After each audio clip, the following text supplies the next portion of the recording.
আপনাকে ধন্যবাদ। আপনি যেমনটি বলছেন, এই মুহূর্তে রয়েছি ঢাকা আরিচা মহাসড়কের নবীনগর বাস স্ট্যান্ডে এবং আমি যেইখানে দাঁড়িয়ে আছি এখান থেকে কিন্তু উত্তর এবং দক্ষিণবঙ্গের কিন্তু যাত্রীরা যাচ্ছে এখান থেকে এবং পরিবহন কিন্তু এখান থেকে যাচ্ছে এবং দক্ষিণবঙ্গের যে এইখান থেকে 21টি জেলার মানুষ যাচ্ছে এবং উত্তরবঙ্গের 23টি জেলার মানুষ কিন্তু এখান থেকে যাচ্ছে।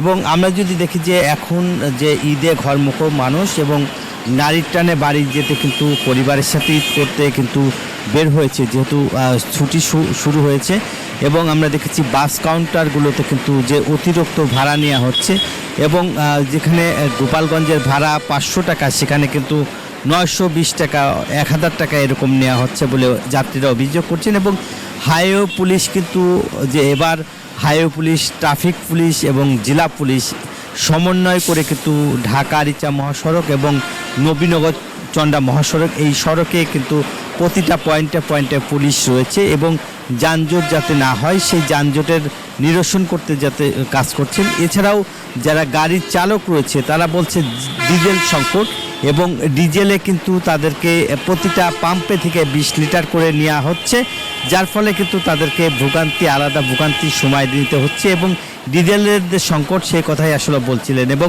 যেহেতু দূরপাল্লা পরিবহন এবং নির্দিষ্ট যে গন্তব্যস্থল যেখানে যাবেন সেখানে কিন্তু যে ডিজেল যদি সরবরাহ ঠিকমতো থাকে তাহলে তারা যাতায়াত করতে পারবে। এবং এখন পর্যন্ত আমরা দেখেছি যে প্রতিটা পয়েন্টে আসলে তারা বলছেন যে বাস চালকরা বলছেন যে পেট্রোল পাম্পগুলোতে তারা তেল নিচ্ছে কিন্তু সেখানে তেলের যে সংকট এবং নির্দিষ্ট যে 20 লিটারে বেশি দেওয়া হচ্ছে না এমনটি আসলে অভিযোগ করছেন। এবং তারা যদি 50 বা 100 লিটার তেল পেত তাহলে হয়তো সুবিধা হতো।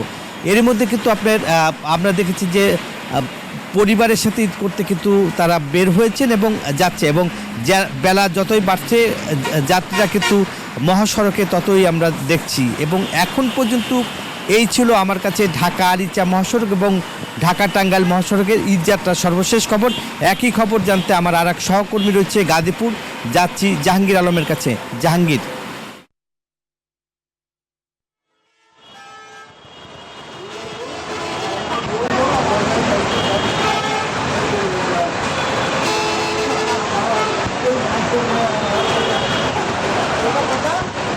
ধন্যবাদ নাজমুল। আসলে আপনি যেমনটি বলছিলেন, ঈদকে সামনে রেখে রাজধানী ছাড়তে শুরু করেছে সাধারণ ঘরমুখী মানুষ এবং এরই মধ্যে কিন্তু আসলে যে উত্তরবঙ্গের যে অন্যতম প্রবেশদ্বার ঢাকার পাশেই যে গাজীপুর, সেই শিল্পনগরীতে কিন্তু আসলে বিভিন্ন সড়কে কিন্তু যানজটের আশঙ্কা রয়েছে। এবং আমি যদি একটু দেখাই যে এখন পর্যন্ত কিন্তু যে ঢাকা টাঙ্গাইল যে মহাসড়ক রয়েছে সেই মহাসড়কে কিন্তু যানজটের সৃষ্টি হয়েছে এবং থেমে থেমে গাড়ি চলছে। তবে বাস, ট্রাক থেকে শুরু করে এবং দূরপাল্লার যে যানবাহনগুলো রয়েছে সে সকল যানবাহনগুলো কিন্তু চলাচল করছেন এবং সাধারণ যে ঘরমুখী মানুষ তারা কিন্তু বাড়ি যাচ্ছে। এবং আমি যদি একটু জানিয়ে রাখি যে দূরপাল্লার যে বাসগুলো রয়েছে সেই বাসগুলো কিন্তু এখন তাদের পরিজনের সাথে ঈদ করতে যাচ্ছে এবং আইনশৃঙ্খলা বাহিনী রয়েছে তারা যেমনটা বলছে যে তারা কিন্তু সচেতন রয়েছে। তো এই ছিল আমার কাছে গাজীপুর থেকে সর্বশেষ তথ্য। আমার আরেক সহকর্মী রয়েছে নারায়ণগঞ্জের শরীফ, তার কাছে ফিরে যাচ্ছি। শরীফ।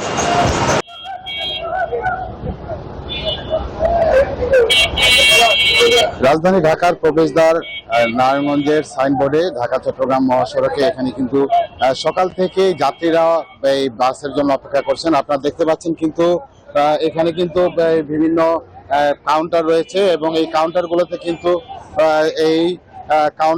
কিন্তু যাত্রীরা অপেক্ষা করছে এবং সকাল থেকে কিন্তু এই বাস কাউন্টারগুলো, তবে যাত্রীরা বলছেন যে গতবারের তুলনায় যে ভাড়া কিন্তু বেশি নেওয়া হচ্ছে, প্রতিটা বাসগুলোতে ভাড়া বেশি নেওয়া হচ্ছে। তবে কাউন্টারে যারা রয়েছেন কর্মকর্তা তারা বলছেন যে বিশেষ করে ডিজেল এবং অকটেনের সংকটের কারণে কিন্তু তেলের সংকটের কারণে কিন্তু বাসগুলো তারা সঠিকভাবে চালাতে পারছেন না, যে কারণে কিন্তু বাস রয়েছেন। আপনারা দেখতে পাচ্ছেন ইতিমধ্যে কিন্তু মহাসড়কে রয়েছে আপনার বাসের কিন্তু চাপ অনেক কম, কিন্তু দূরপাল্লার যে লেন রয়েছে সেখানে কিন্তু যান চলাচল স্বাভাবিক রয়েছে। তো এখন আমরা চলে আসছে আমাদের আরেক প্রতিনিধি কাছে। বিকাশ পেমেন্টে 10,000 টাকার বেশি অফার, শপিং চলছে তো।